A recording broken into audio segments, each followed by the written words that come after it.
So, hi everyone. For those who don't know, my name is Amichai Magen, and I'm the director of the Israel Studies program here at the Center on Democracy, Development, and the Rule of Law at the Freeman Spogli Institute for International Studies at Stanford. The Israel Insights webinar series is a series that we're starting today. In fact, we're going to have 8 webinars during the fall and winter quarters. We experimented with webinars over the last couple of years, and they're backed by popular demand. We see that people really enjoy them and engage with them, both live and in the subsequent recordings. So we're going to strive to make this a staple of our program. As we did in the past, we have 75 minutes. Momentarily, I will introduce our guest speaker, Professor Azar Gat, and we will hear from him, and then we will engage in Q&A. And so I will ask that if you have questions, please post them in the Q&A tab here on the Zoom platform, not in the chat, but in the Q&A tab, and I will collate those questions and put them to Professor Gat. This conversation is being recorded. It will subsequently be available on the CDDRL YouTube channel. To make sure that you don't miss any webinar, and you can sign up to as many as you'd like, simply go to cddrl.fsi.stanford.edu/Israel, and you'll be able to sign up to our mailing list. We don't spam you. We just notify you of events that we hold. Okay, so that's as an introduction to the webinar series in this new academic year that has just began. So today I'm absolutely delighted to host Professor Azar Gat. Professor Gat is the Ezer Weitzman Chair of National Security and head of the International and Executive MA programs in Security and Diplomacy in the School of Political Science, Government and International Affairs at Tel Aviv University. He is also the academic advisor to the executive director of the Institute for National Security Studies, INSS, also in Tel Aviv. People who know Israeli political science, military history, the study of international relations know that Azar Gat is one of Israel's most distinguished professors and writers and thinkers. He's the author of 12 books on war and military history, nationalism, ideology, and democracy, which have been translated into numerous languages.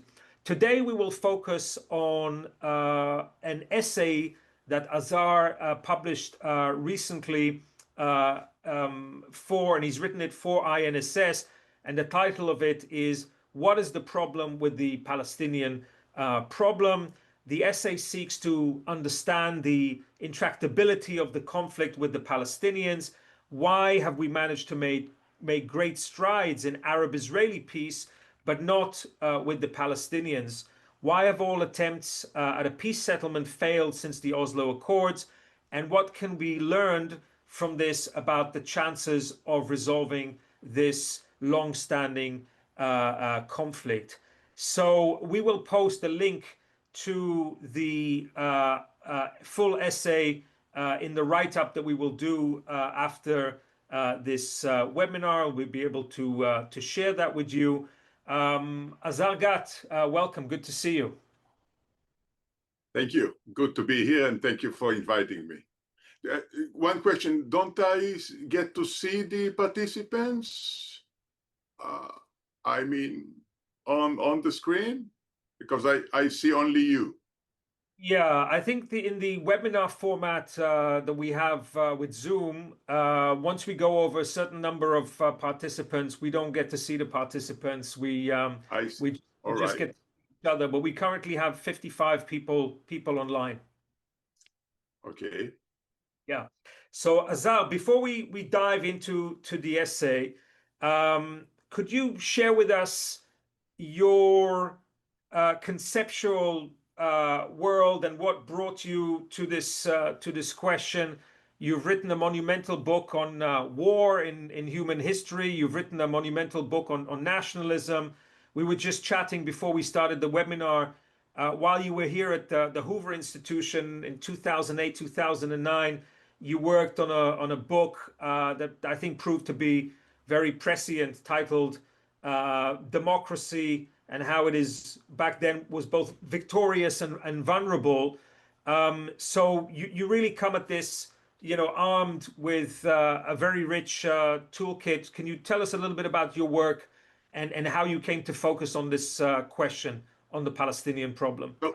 So as you said, my subjects throughout most of my academic career have been more kind of universal. So I usually look at broader questions from universal perspective. So nationalism, war in human civilization, ideology, all of them adopted a very broad perspective. But I'm also a citizen of Israel and I live in the Middle East. And so the question, and obviously for the past 2 years, we have been in war. So the question of the most central questions that of this conflict have always been of interest. And now I also write about them.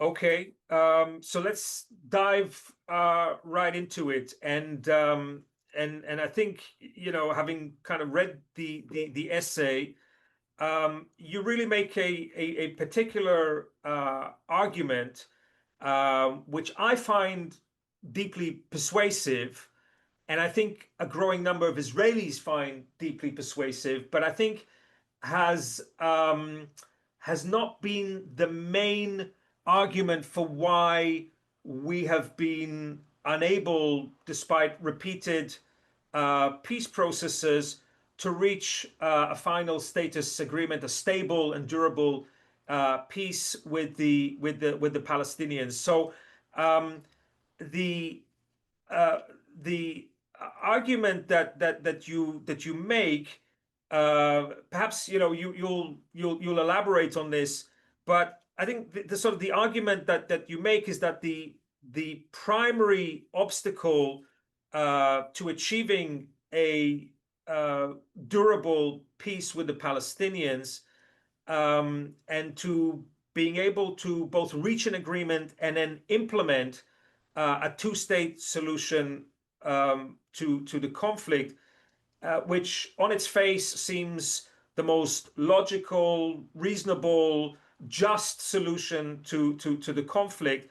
Your argument is that the inability to reach that essentially lies in the aspirations of the Palestinian side, and the fundamental perception on the Palestinian side that the very existence of Israel is a form of historical injustice, and therefore a two-state solution cannot satisfy the Palestinian side. Could you perhaps trace how you've reached this conclusion, which again I think is sort of flies in the face of conventional thinking that's been with us for the last few decades? Right. So as you say, the intractability of the conflict is very frustrating for everybody. I mean, worldwide, people do not quite understand why it's why the conflict is so stubborn, why it cannot be resolved, especially as the main guidelines for such a solution seem so obvious. I mean, a Palestinian state have stayed alongside Israel, more or less along the 1967 lines, with small exchanges of territories between the sides. Jerusalem divided along ethno-national lines, that is, the Arab parts going to the Palestinian state as their capital. The Jewish parts are the capital, is the capital of the Israel. It seems quite obvious, and indeed there have been 3 rounds of serious negotiations during the last 25 years. All of them advancing proposals along this line. So let me remind ourselves what these 3 rounds have been. So the first was these so-called Clinton parameters of 2000. The second was the round of negotiations between Israeli Prime Minister Ehud Olmert and the president of the Palestinian Authority, Abbas. This war took place between 2007, 2008.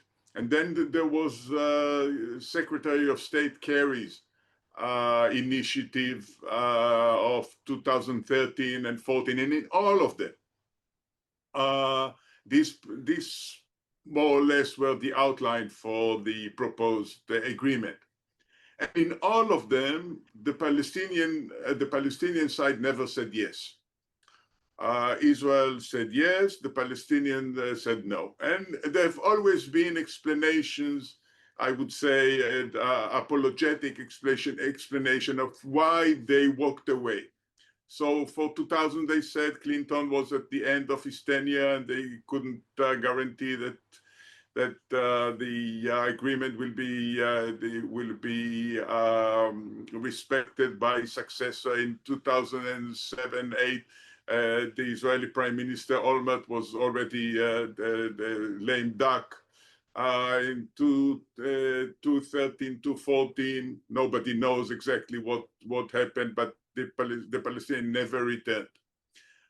So I suggest that these are apologetic explanation, and that and obviously, I mean, people have already noted that had the Palestinians accepted any of these deals, seized upon it and fixed it as something, even after a change of government, this would have remained as a landmark. None of this happened. And as you mentioned,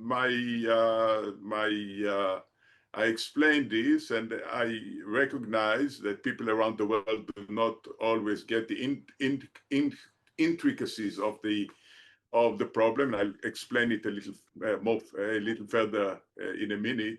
The main reason is that the Palestinian ethos is not about an independent state. What they want to see is the eradication of what they see as the major injustice of 1948.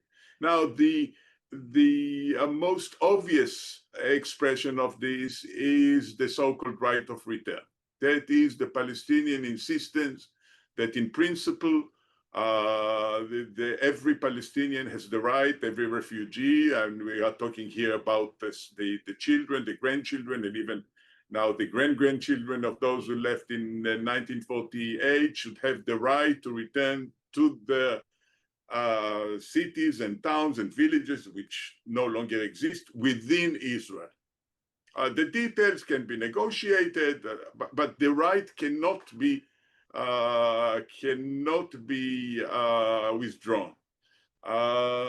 And beyond this is also the Palestinian feeling that first, that the Jewish state has no legitimacy,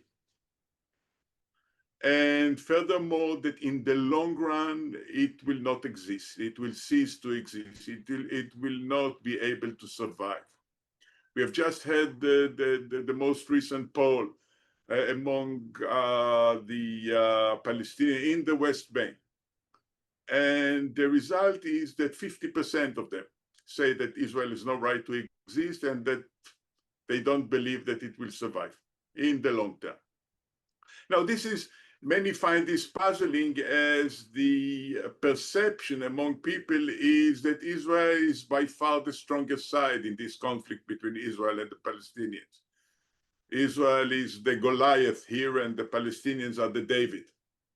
What people miss is the double asymmetry that exists in the conflict. That is, Israel is indeed much stronger than the Palestinians, but Israel is dwarfed in many ways when compared to the Arab and Muslim world around it.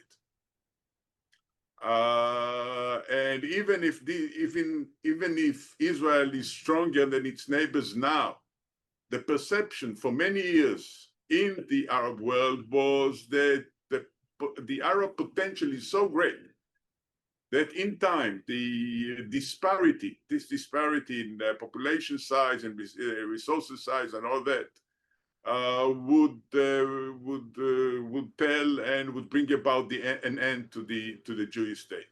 Now, in the Arab state, this view has gradually subsided, more among the governments than among the peoples that remain very hostile through most of the Middle East, very hostile to Israel. So the Arab governments, most of them are much more moderate than their peoples. This is the opposite of the cliche. That is that peace-loving peoples and warmonger governments. But with the Palestinians, this view persists. The entire Palestinian ethos is invested in undoing 1948. That is the creation of Israel, the so-called Nakba, the disaster that the Palestinians experienced in 1948, undoing 1948 and not the creation of a Palestinian state, which would be probably, like all other states, like the Palestinian, like all Arab states, like the Palestinian Authority now, would be a corrupt and failed state. So this is not at the center of the Palestinian dream. So, Azar, I want to ask you a couple of questions about this. Partly, I want to understand why, despite decades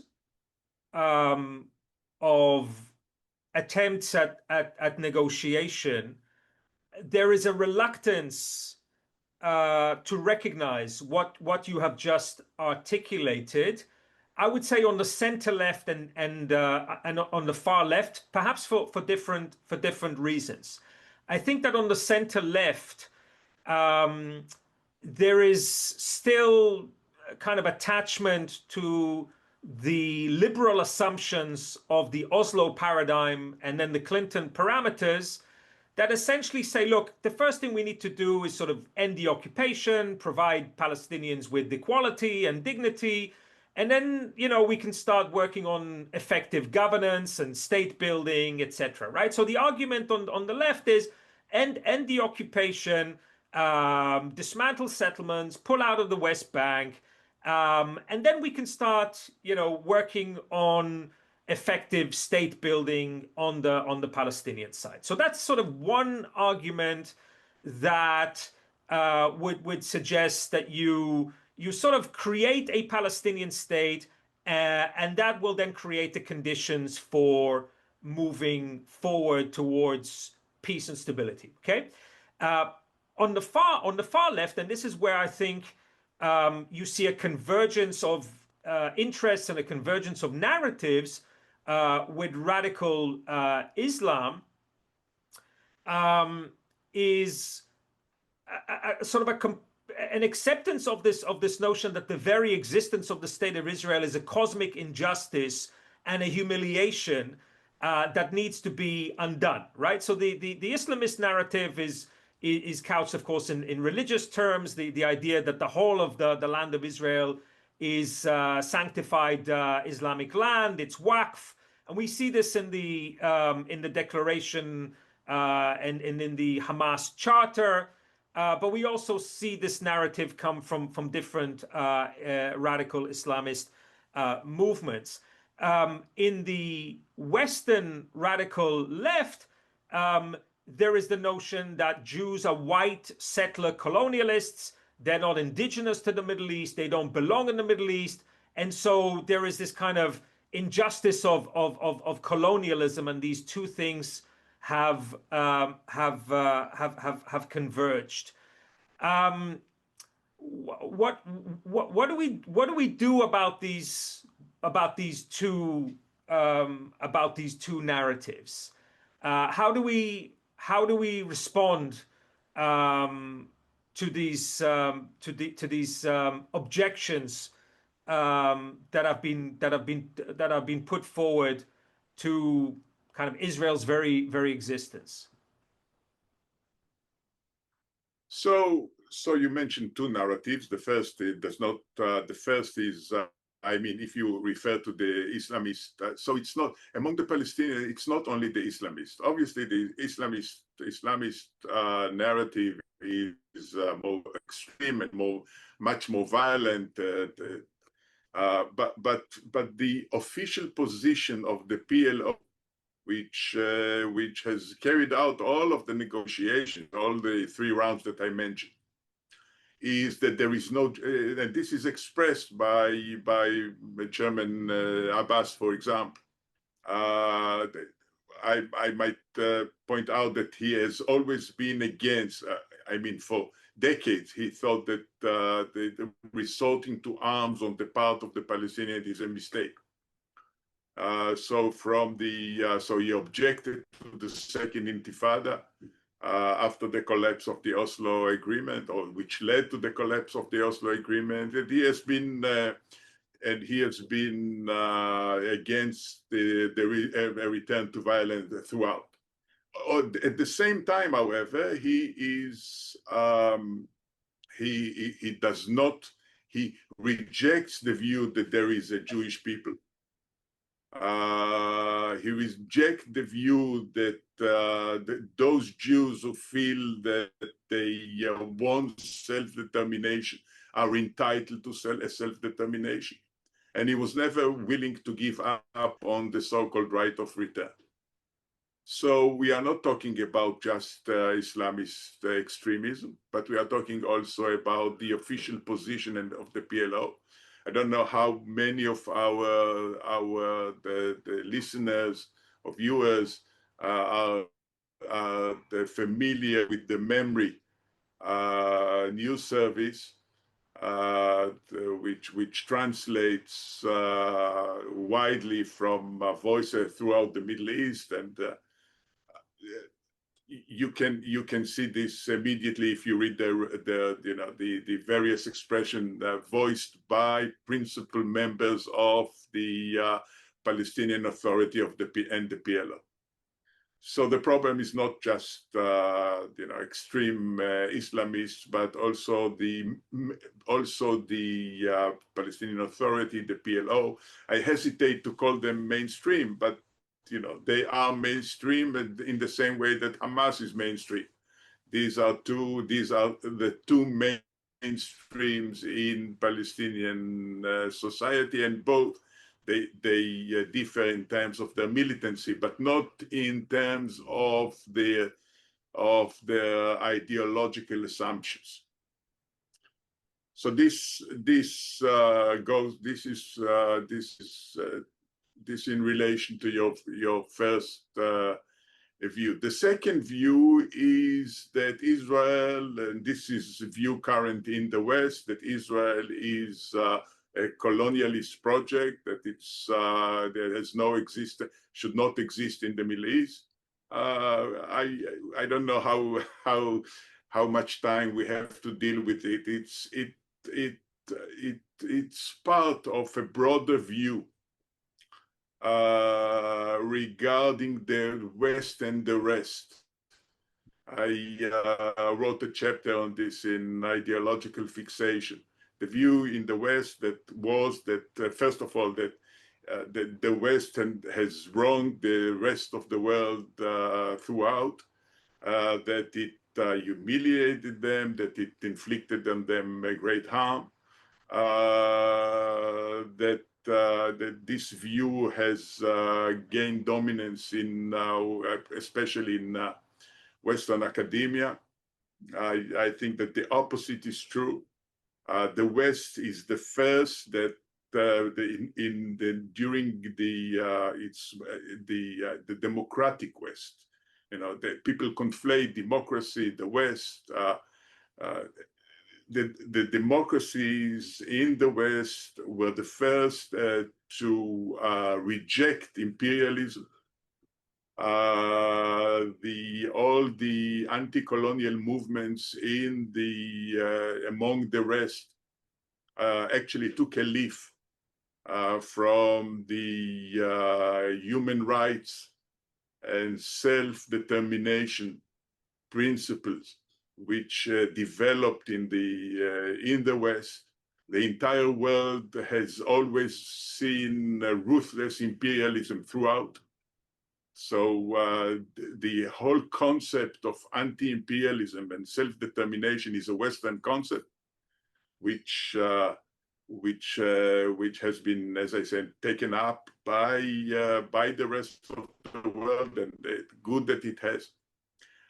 So within this discourse, the rest of the world is regarded not only as oppressed, but also as virtuous. Sartre was the first to make this equation. It's very far from reality. Now, more specifically about Israel, if in any kind of settlement had stronger grounds for feeling that a particular country was the historical homeland.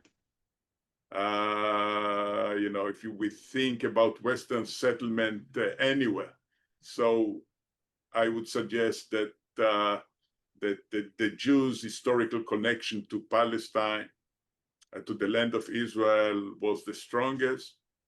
There was no, it's not that any particular empire was sending these colonies. True, it enjoyed the support of Britain and then the League of Nations for the idea that the Jews have the right to return to the country and establish a homeland.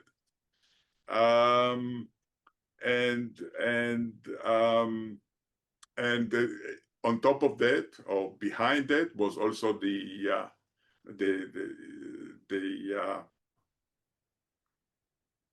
tragic history of the Jewish people, culminating obviously in the Holocaust, but the history was very gloomy even before the Holocaust. So if any collective had a right to move and settle and create its country, I would suggest that these were the Jews. And I should add that the Zionists have always extended, never thought about any other solution but either giving the native population of the country equal rights, or later the idea of partition. The country should be partitioned between its two peoples that could not live together. So and since the first time that the partition was put on the table, that is in 1937 by the British Peel Committee, which only gave the Jewish state 15% of then mandatory Palestine. The Palestinians and the Arab world have rejected all proposals for a partition of the country, going through the 1947 UN resolution and thereafter.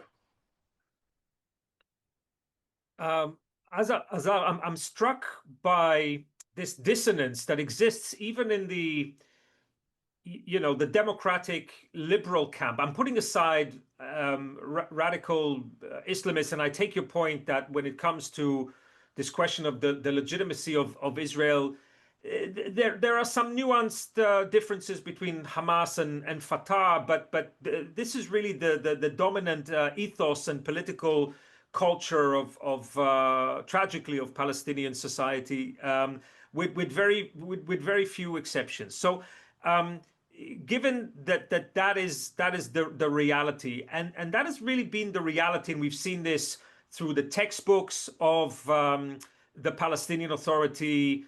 The incitement, the constant incitement against Jews, against Israel. You see this in the maps that the Palestinian Authority propagates, where Israel does not exist, and the entire landmass from the river to the sea is claimed for the Palestinian side. So that narrative has been there for a long time.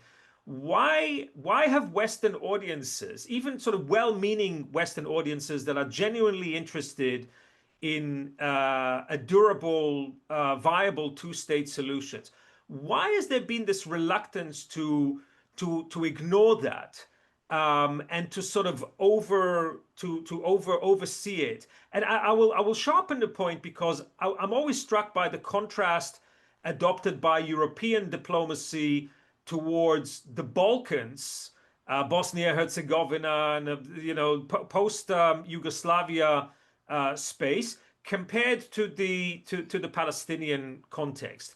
After the Balkan Civil War, when European diplomacy sought to stabilize Bosnia Herzegovina and Kosovo, etc., we had an initiative by the European Union called the Ballador Stability Pact, in which it was understood that for Bosnia Herzegovina to become a sovereign state, and certainly for Balkan countries to be able to integrate into the Euro-Atlantic frameworks, into the EU and OSCE and NATO, they would have to follow a performance-based roadmap. They would have to prove that they are able to govern responsibly, to respect human rights, to respect the rule of law, to invest in the institutions of education and health and good governance as a precondition towards independence and towards integration into Europe. And yet, despite the longevity of the Israeli-Palestinian conflict, despite the sensitivity and the stakes, that kind of approach of turning to the Palestinians and say, you have agency, take responsibility for your own society, invest in good governance, that seems to me to have really been completely absent from diplomacy over the last 30 or 40 years. Despite the fact that you had figures like Salam Fayyad on the Palestinian side, who understood that the right way for the Palestinians to move forward towards statehood was to abandon this rejectionist ethos of victimhood and this ethos of seeking to destroy your neighbor rather than coexist with your neighbor. That never really caught on. And do you have any thoughts about why that is, firstly? And secondly, whether after the Second Intifada and now after October 7th, things are beginning to change. And we're beginning to see leaders and proposals that are really starting to grapple seriously with the reality that you have presented in your essay. So your last question is easier to answer. So far, no, we haven't seen this. We have seen the unconditional recognition of France and Britain and Spain of a Palestinian state. This is more declarative than anything, but still. And to your question, why this is so? First of all, Palestine is not a candidate to join the European Union, so that's not really the problem. And second, so demands, requests from the Palestinian Authority to reform itself have been made throughout this period for 25 years. Such demands have always, and you mentioned the period when Fayyad was was prime minister of the Palestinian Authority, obviously removed when it appeared to the leaders of the Palestinian Authority that he was, messing with the kind of corruption that was going on there and is going on there. So demands have been placed on the Palestinian side, and the Palestinian sides has been able to avoid them in a classical Middle East fashion. So that's what I can offer as an explanation. Okay, Azar, so let's begin to move to unpacking the consequences of what you have just described.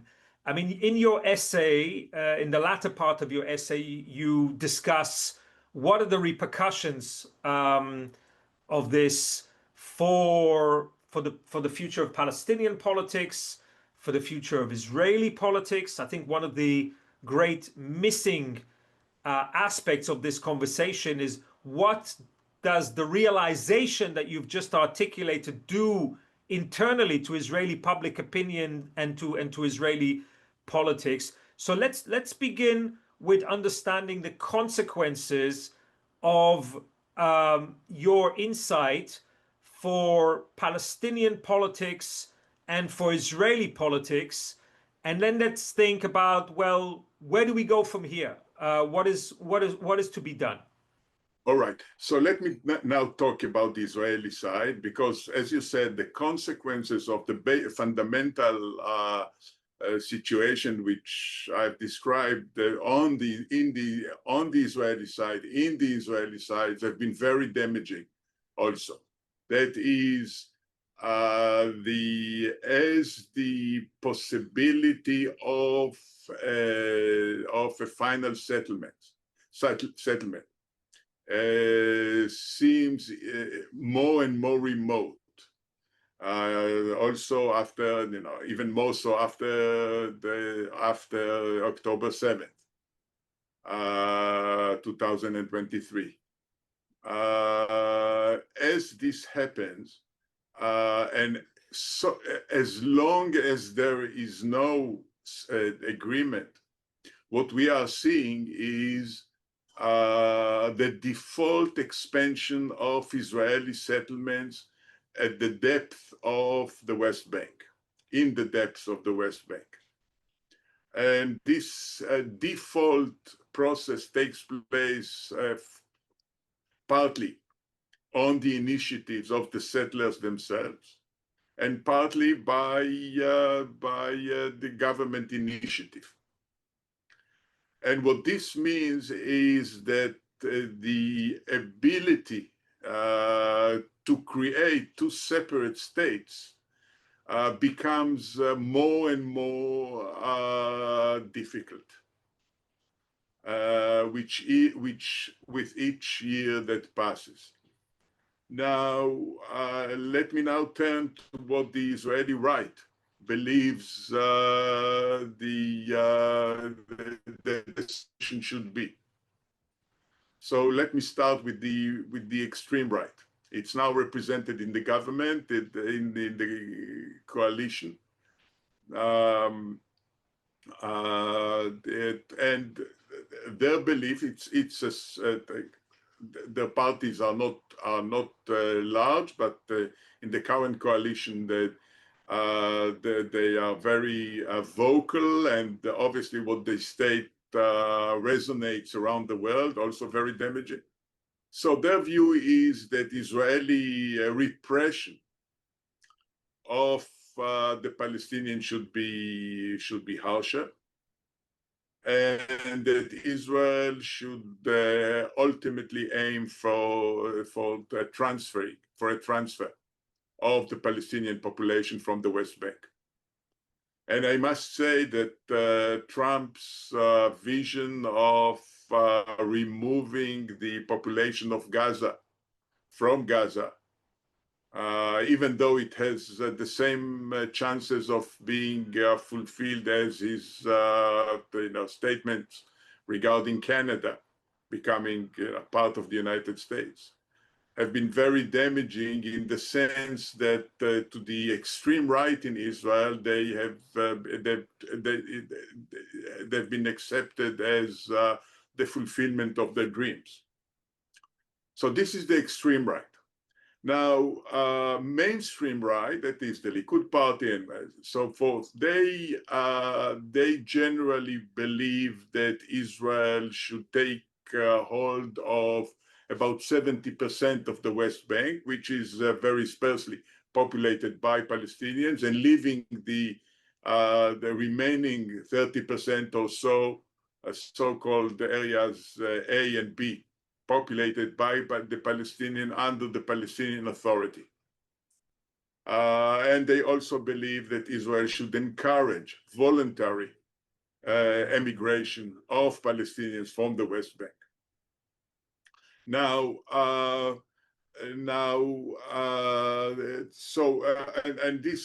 this is all packed under the title of not a state for the Palestinian, but self-rule, autonomy in the places where they live.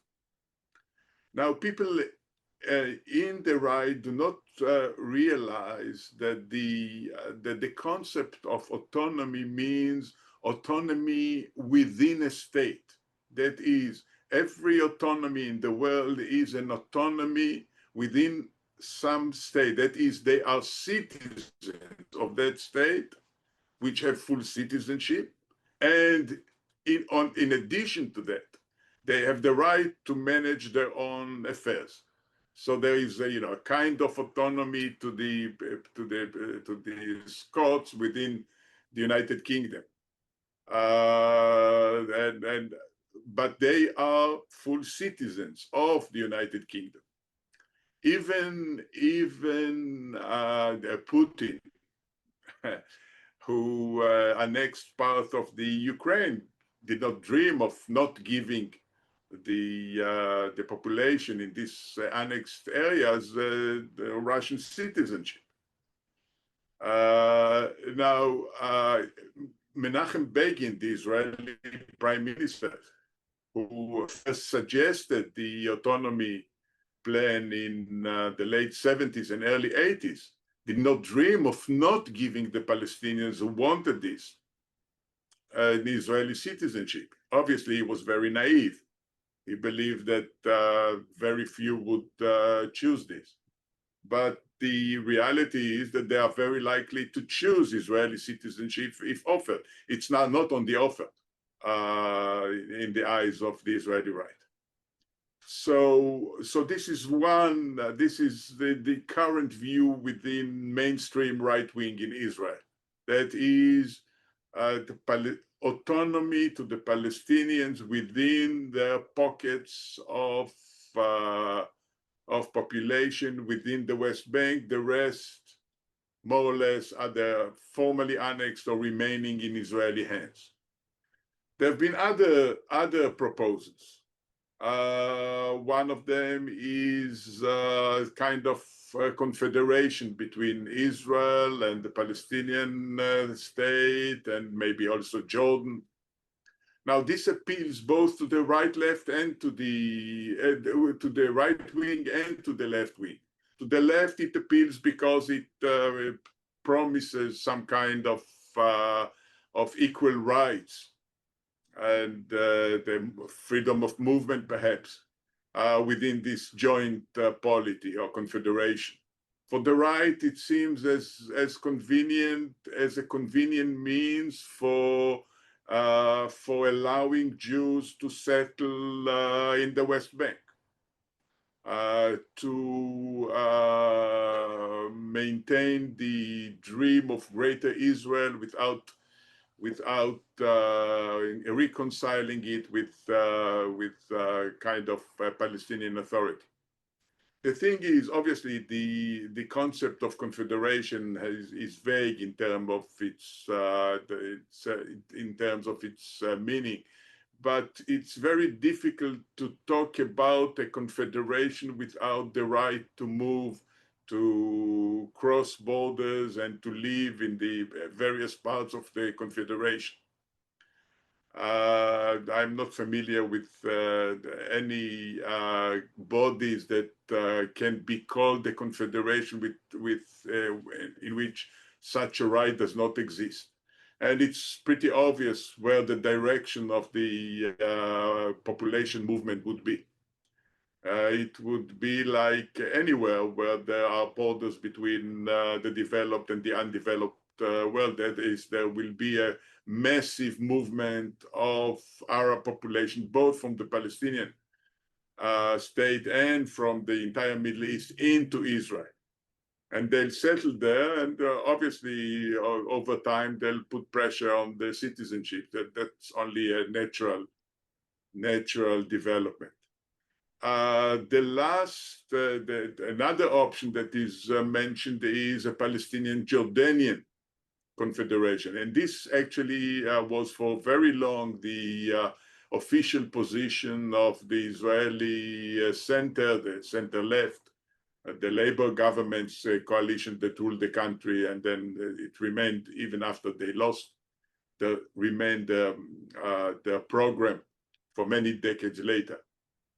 The problem with this is, and this is the option recently suggested by Elliot Abrams in I think in Foreign Affairs. And the only problem with this is, and it makes sense in many ways, more than half of the population of Jordan is Palestinian, more than that, 60-70% by now. And obviously it would unify various Palestinian communities, including the refugees, the Palestinian refugees on the other side of the Jordan and so forth. The only problem with this is that it doesn't seem that the Kingdom of Jordan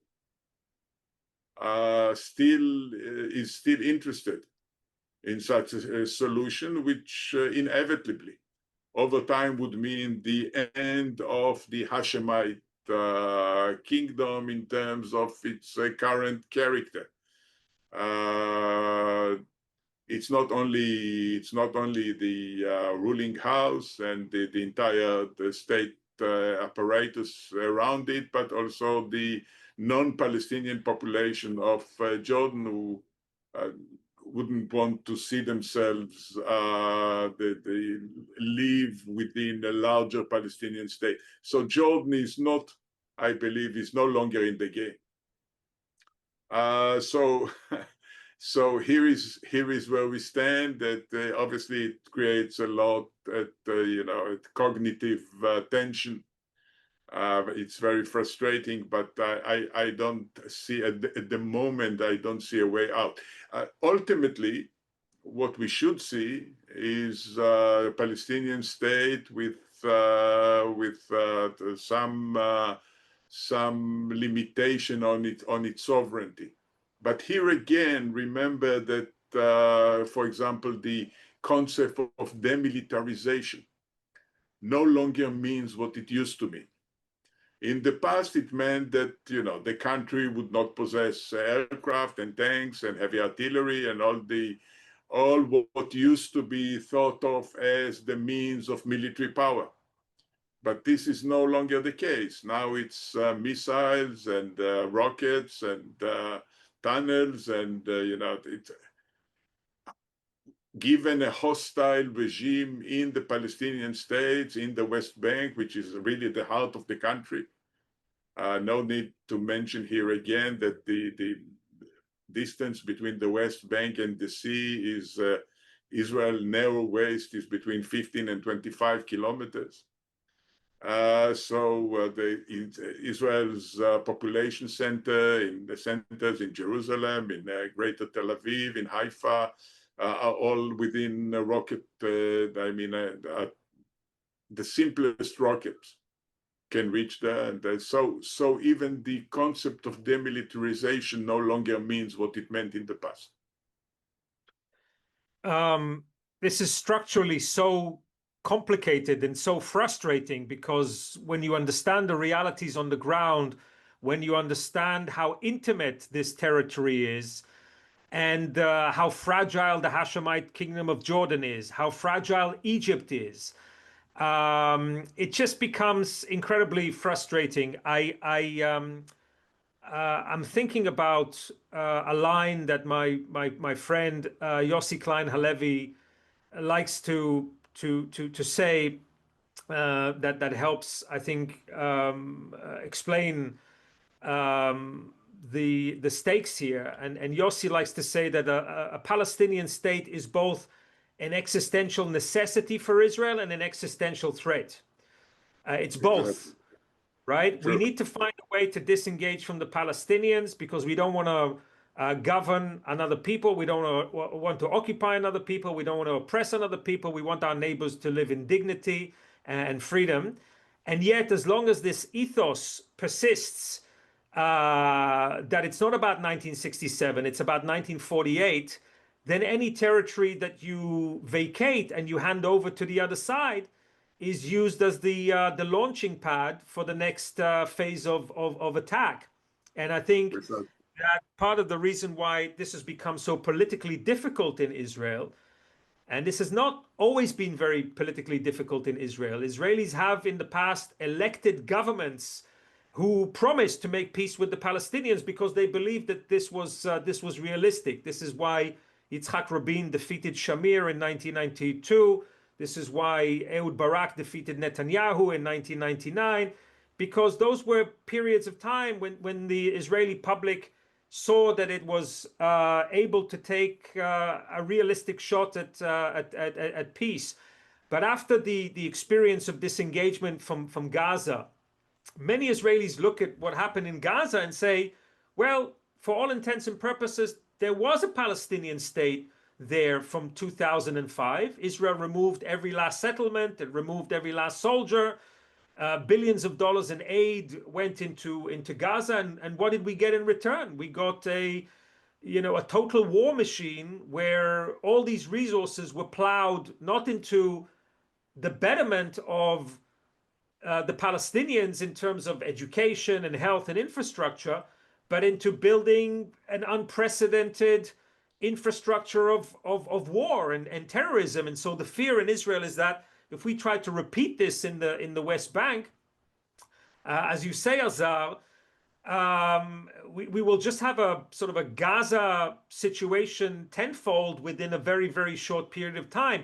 And this is before we even started to talk about how every radical element in the Middle East, whether it's Iran or Al Qaeda, they will all try to rush into the West Bank in order to radicalize the population and to bring drones and missiles and weapons into the West Bank. So this is a hellish dilemma.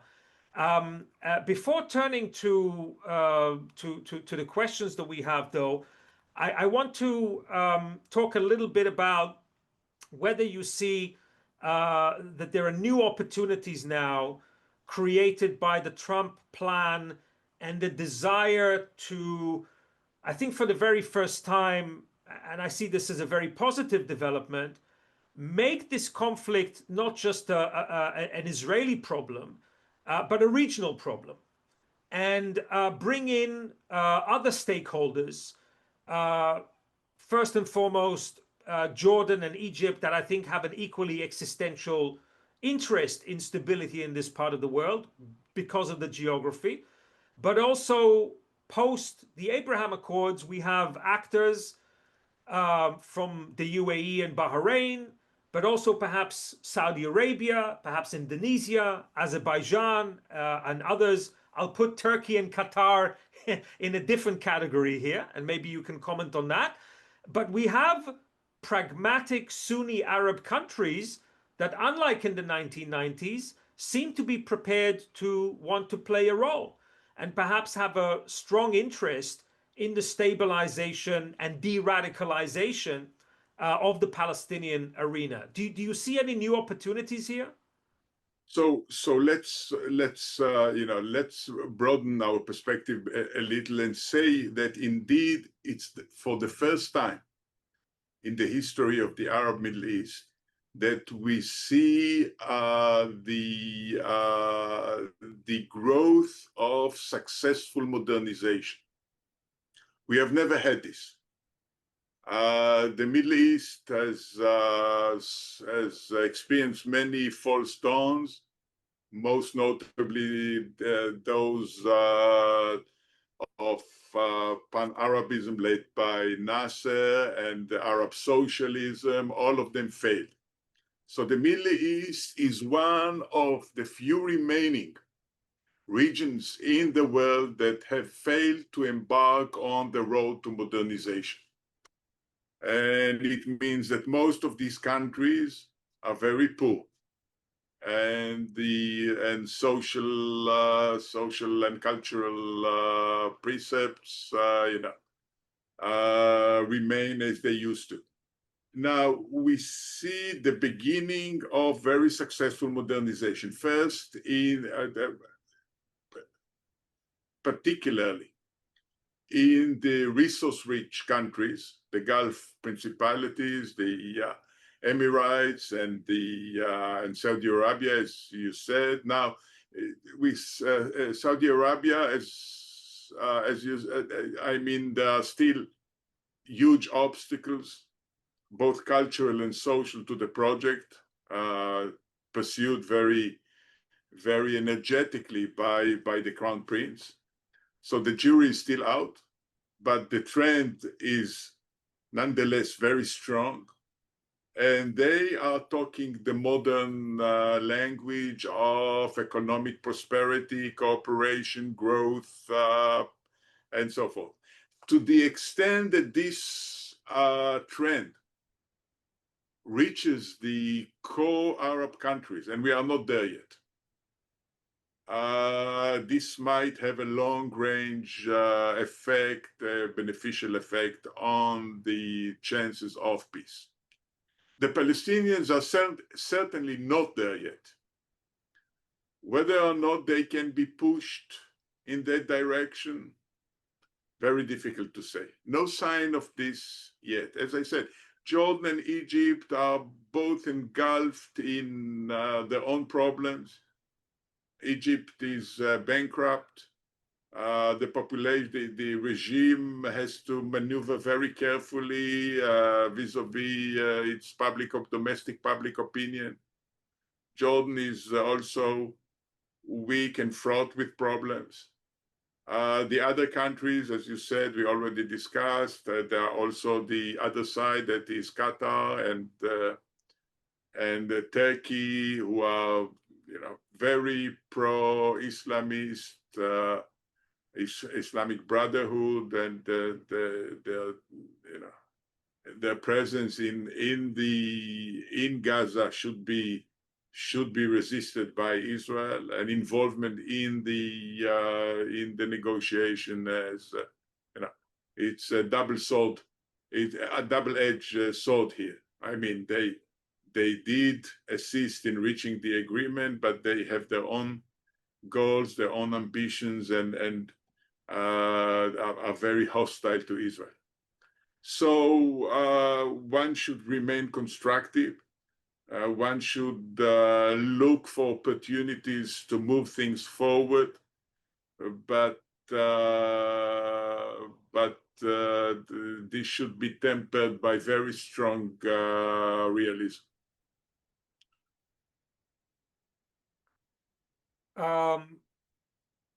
Thank you, Azar. Let me just mention that on November 3rd, we'll be hosting Ambassador Karim Uras from Turkey here at Stanford.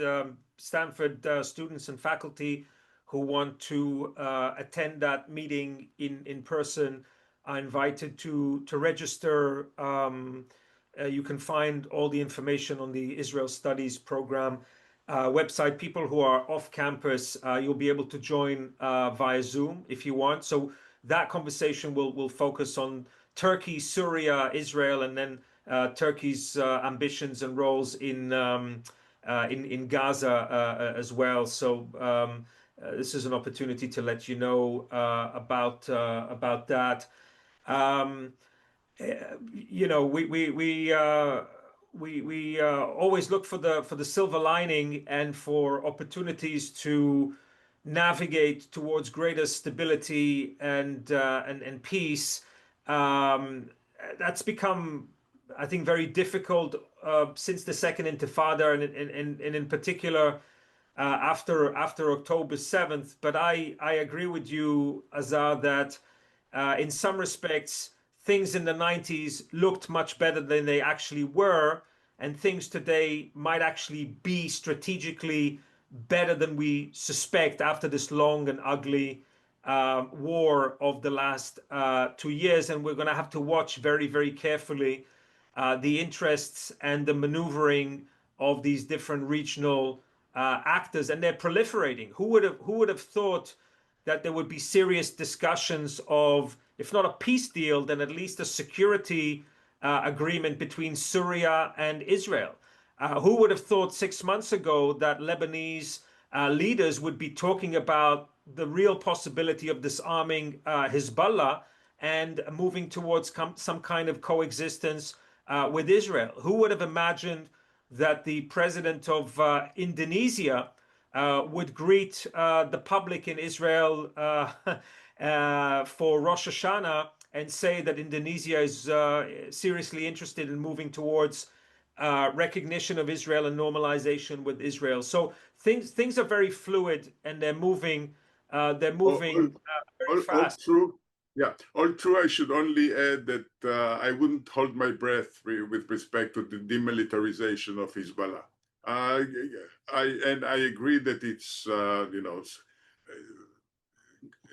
very much weakened, and that the government of Lebanon is, I mean, all other parties in Lebanon are fed up with Hezbollah, but still. Yeah, but I agree. I agree with the general tone of your summary.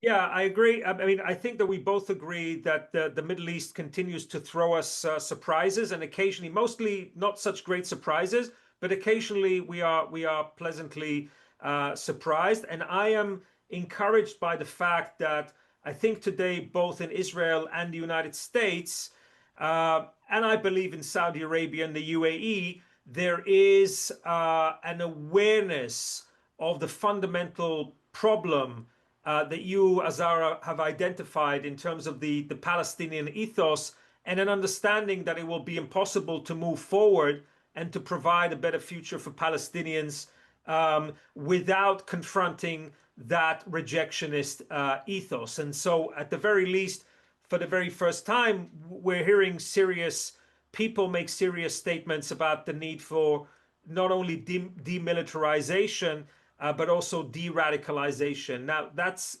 much easier said than done, but I think the conversation has moved into a more realistic space, and that is to be welcomed. Okay, let me turn to questions here, Azar. I don't know if you're able to see them as well. I'll pick some. We have a question by Ashak Malik. It's a pithy question. I hope we will understand his meaning correctly. He asks, what is the midway and win-win situation for both people? I guess he's asking what, I'm not sure midway is the right term, but Azar, if you're sort of thinking about putting together a win-win situation for Palestinians and Israelis looking forward, what would be the principles that should guide us in thinking about that kind of settlement? So, as I said, I think that in principle, the two-state solution is the right solution. We have two peoples in the land, which none of them is going to go away, and the way forward is an establishment of a Palestinian state in the territories occupied by Israel in 1967. That is the West Bank and the Gaza Strip. And this, and with the capital of both countries in Jerusalem, the eastern part and the western part, with the problem of the refugees settled within the Palestinian state, that is the right of return is to the is to the Palestine that will emerge. The two countries living in peace, obviously, and I think there would have to be some very strict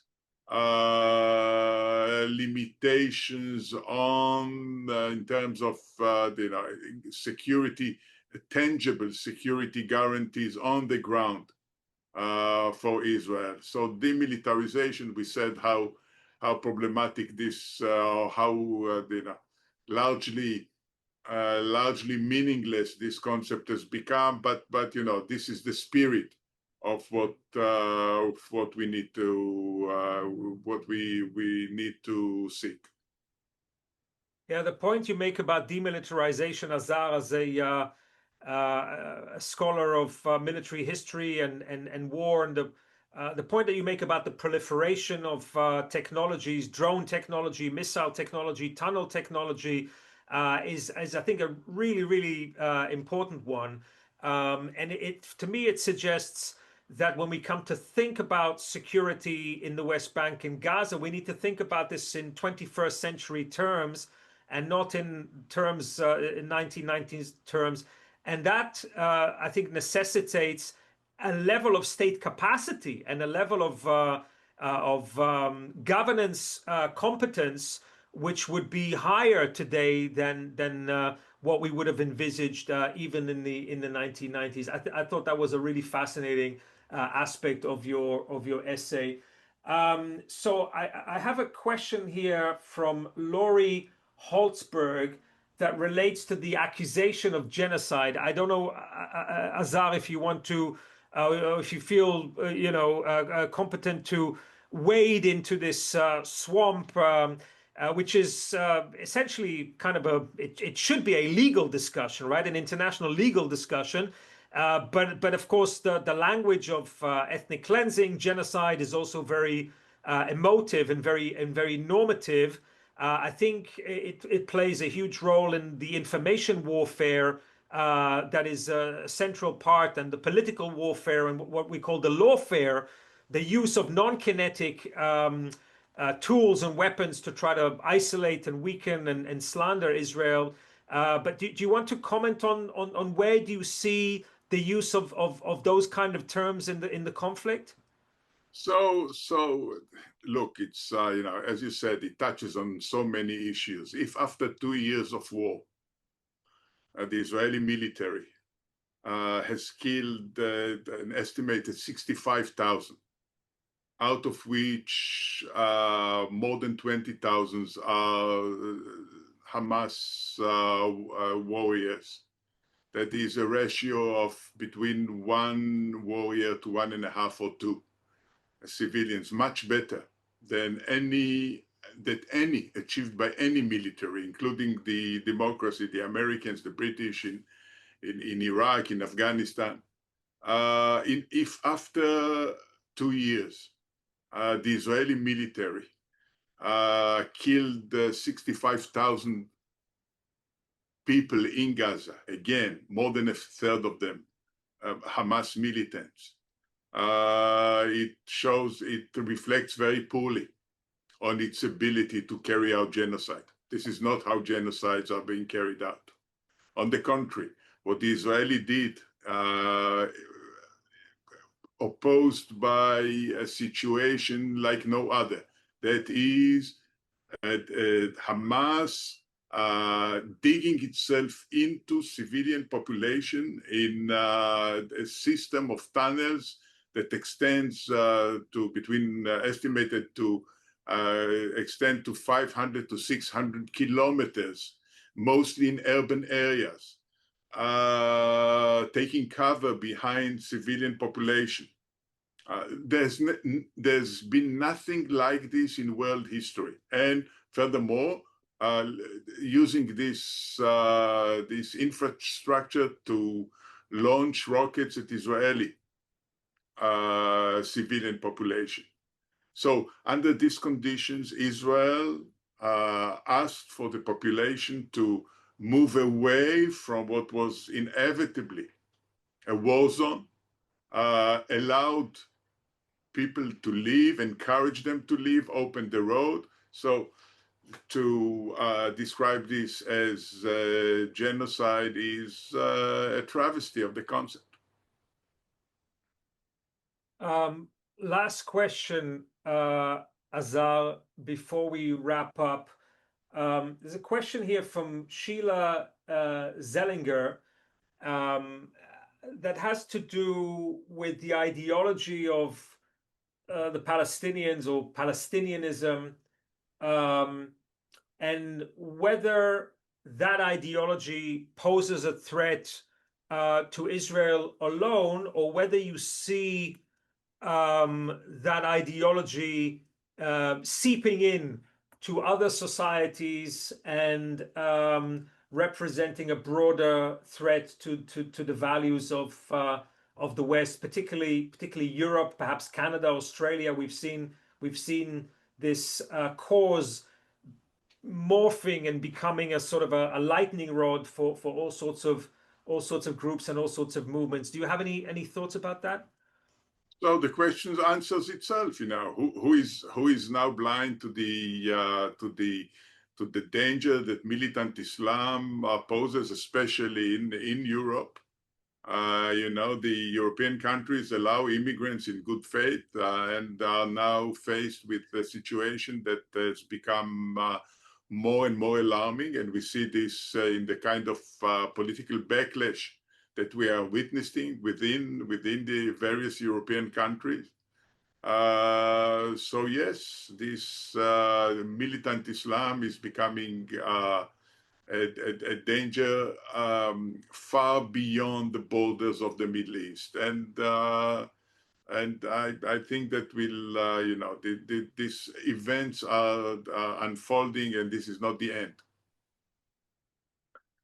Okay, we will post a link to the essay, which is very rich and nuanced, and I think that we could have gone on to discuss other aspects of it. I don't think we've exhausted it, but we are coming up to time, and I'm also conscious of the fact that it's late evening, early night in Israel, and I'm very grateful to Professor Azar Gat for making the time and being with us. Azar, thank you very much, and please be in touch and let me know if you have an opportunity to visit us here at Stanford. So I want to thank you. I want to thank our audience and let you know that on November 5th, our next Israel Insights webinar will feature Ambassador Vivian Berkovici, and Vivian was Canada's ambassador to Israel, but then fell in love with the country,